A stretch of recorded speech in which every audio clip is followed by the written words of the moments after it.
Well, I was writing a book on growing up in the 1930s, and one of the chapters dealt with the American candy bar. And I became very, very interested in finding out whatever happened to the great candy bars that I had when I was a kid. So I sent off to the various companies that were listed on the candy bar wrappers that I bought downtown, and that just started the whole bit. This was in 1980, and 5 years ago I've amassed a collection of about 10,000 different items having to do with the candy bar from the date of inception till the present date. The candy industry really got going right after World War I in the early 1920s. And at the same time, the Hollywood movie industry was just getting started. That was a kind of a growth period for the United States because the automobile industry was also getting started. You went to the movies for 10 cents, and you had another 10 cents that you could buy a candy bar or popcorn, soda pop, whatever. And so many manufacturers found it quite advantageous to try to get their products into movie theaters. And early bars in the Midwest, for example, the Baby Ruth bars, the Butterfinger bar, Powerhouse. In the East, you had lots of the Welsh products. The Goober candy that was made down by the Blumenthal Candy Company. They made Goobers, Snow Caps. They became very, very popular bars that you could, and boxed candy that you could buy in movie theaters. My favorite was the Powerhouse bar, because that was a quarter-pound candy bar that sold for a nickel. And you could get, I never could eat a Powerhouse at one setting because it was so packed with sugar.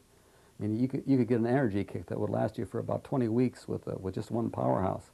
And well, what we kids used to do, we used to pool our pennies and buy a Powerhouse for a nickel, and then we cut it into 5 pieces, and we'd have enough enough candy for a day right there. The Charleston Chew Bar was made first in California, and a fellow whose name was Mr. Cross was a Shakespearean actor. And he was performing on stage, and accidentally he fell off the stage and he ruined his back. So he no longer could be a thespian, and he decided to get into another business, which happened to be the candy business. And he and his partner, Mr. Fox, came up with the name of the Charleston Chew. The Charleston was a popular dance craze at the time, and that's where that particular name came from. And it started on the West Coast, and it migrated to the East, and is now made in Everett, Massachusetts. The man who invented lifesavers, he got an actual pill-making contraption, and he pressed out the actual lifesavers, and the machine had a malfunction, and it punched out a hole in the center rather than leaving it solid. And so consequently, the candy that was produced was a candy with a hole in it. And so the natural name of lifesavers was evolved for it. But it was a malfunctioning machine that actually gave the candy its name. Back in the 1920s, there was a candy that was called Black Crows, C-R-O-W-S.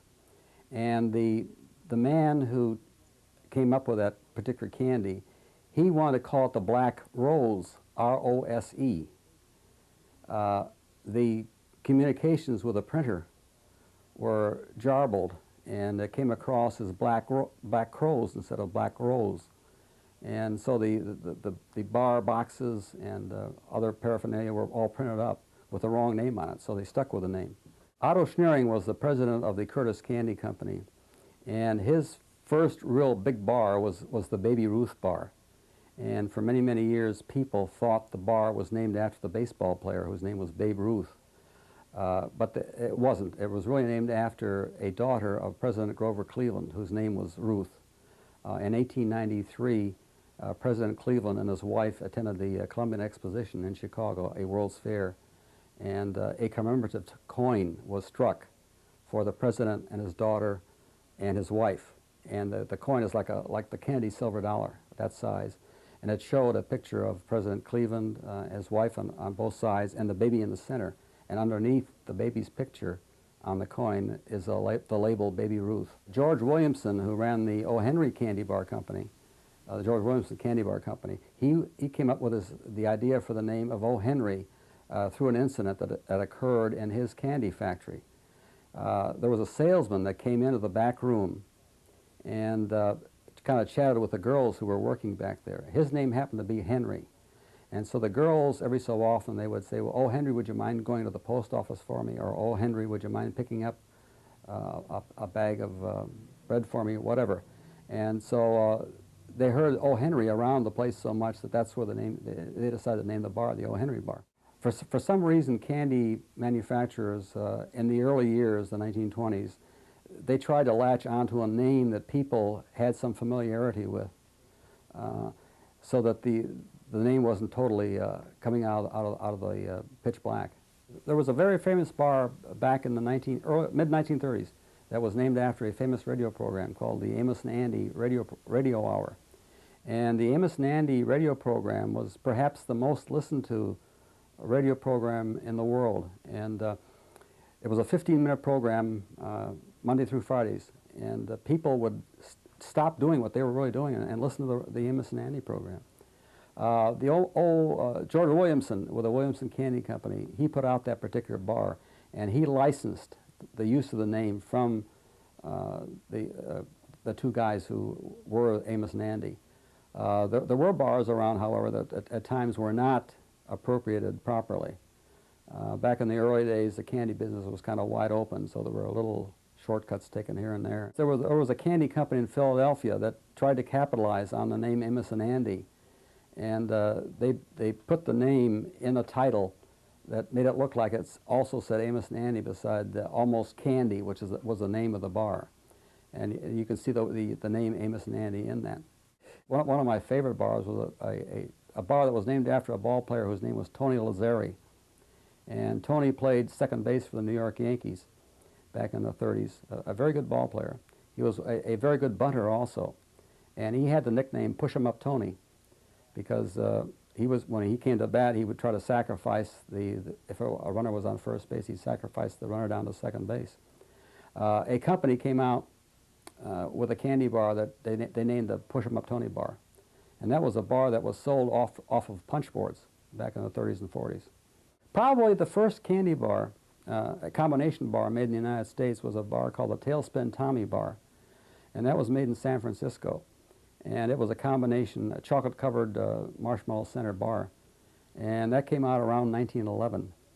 And it just sold on the West Coast. The only memories we have of that bar that are left are baseball cards. And baseball card collectors, who are numerous throughout the country, they have saved some of the original Texas Tommy baseball cards that were packaged in the package of candy. Well, the candy bar really started in Europe, where you had chocolate bars. And it was in 1894 that Milton S. Hershey came out with his first machine-made American candy bar, the Hershey bar and the Hershey with almonds. And it was right around the turn of the century that people began messing around with other products. And that's when the American combination candy bar came on the scene.